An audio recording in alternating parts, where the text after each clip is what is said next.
매일 아침 하나님과 함께 누리는 하늘의 양식, 오늘 만나. 이튿날 천부장은 유대인들이 무슨 일로 그를 고발하는지 진상을 알고자 하여 그 결박을 풀고 명하여 제사장들과 온 공회를 모으고 바울을 데리고 내려가서 그들 앞에 세우니라. 바울이 공회를 주목하여 이르되, 여러분 형제들아, 오늘까지 나는 범사의 양심을 따라 하나님을 섬겼노라. 대제사장 아나니아가 바울 곁에 서 있는 사람들에게 그 입을 치라 명하니, 회칠한 담이여, 하나님이 너를 치시리로다.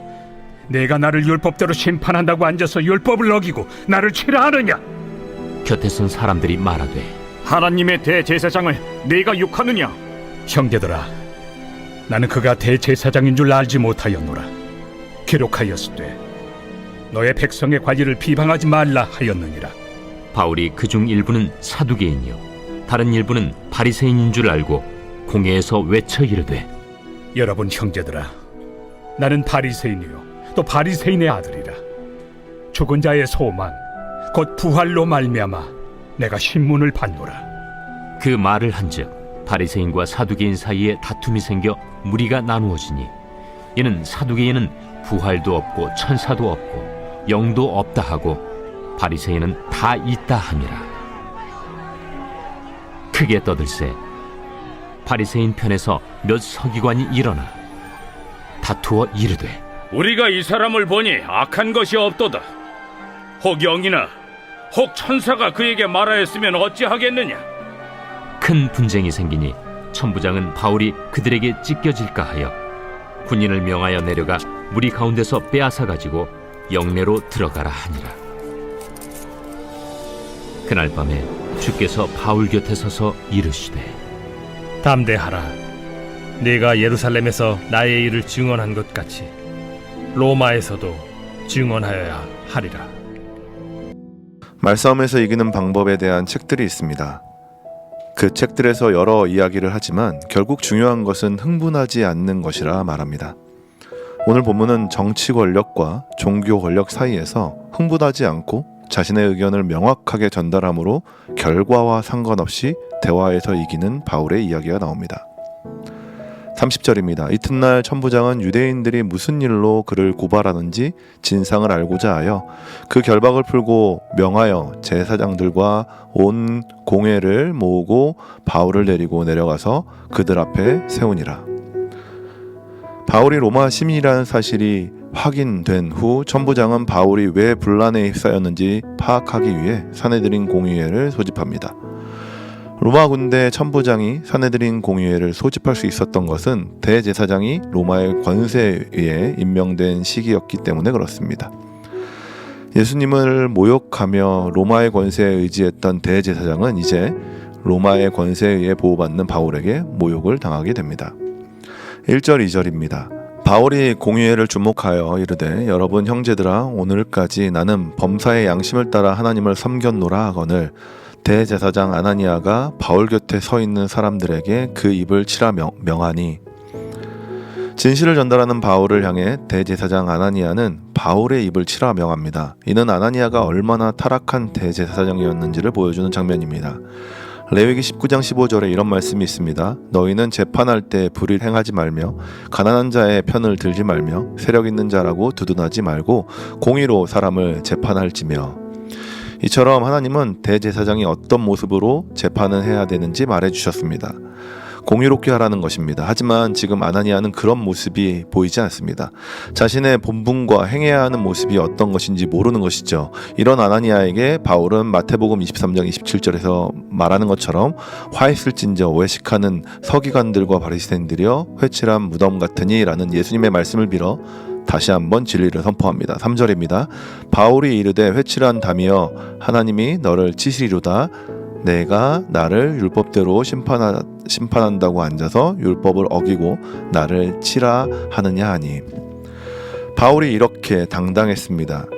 진실을 말하며 진리를 선포했습니다. 당당함이 느껴집니다. 하지만 종교 권력자들은 그렇지 않았습니다.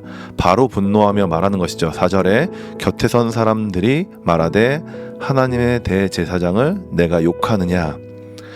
이처럼 이들은 언제나 진리보다 중요하게 여기는 것이 사람에 대한 높고 낮음이었습니다. 그런데 저는 이 부분에서 바울의 대답이 흥미롭습니다. 당연히 다시 한번 반박할 것이라고 생각했지만 자신의 잘못을 바로 인정합니다. 5절입니다. 바울이 이르되 형제들아 나는 그 대제사장인 줄 알지 못하였노라. 기록하였으되 너의 백성의 관리를 비방하지 말라 하였느니라 하더라. 이 부분을 두고 두 가지 의견이 존재합니다. 하나는 바울이 자신의 생각에 옳고 그름이 먼저가 아니라 하나님의 말씀이 먼저라 생각하여서 출애굽기 22장 28절에서 있는 너는 재판장을 모독하지 말며 백성의 지도자를 저주하지 말지니라 라는 말씀하신 말씀에 순종하는 것이다 라고 말하는 사람들이 있고, 반대로 바울이 대제사장을 몰라봤을 리 없다. 이는 대제사장과 그 외 종교 권력자들을 조롱하는 장면이다 말하는 사람들도 있습니다. 두 가지 모두 신빙성이 있는 말이지만 저는 오늘 순종의 마음을 두고 말씀을 보겠습니다.